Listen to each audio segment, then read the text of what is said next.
تطرق مدرب نادي فاينورد روتردام الهولندي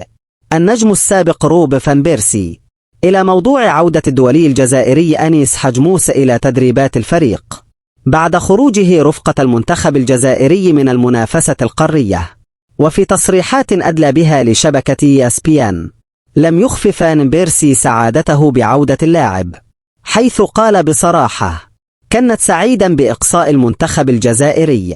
لأن ذلك سمح لنا باسترجاع خدمات أنيس حجموس في وقت مبكر. وأوضح المدرب الهولندي أن اللاعب كان يتمنى مواصلة المغامرة مع منتخب بلاده في كأس إفريقيا، لكنه شدد في المقابل على أهمية وجوده داخل الفريق،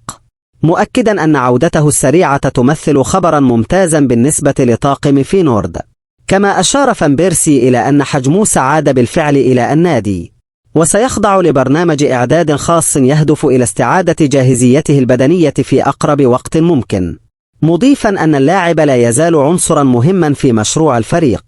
ولا توجد أي مؤشرات أو أسباب قد تدفعه للرحيل عن فينورد في المرحلة المقبلة.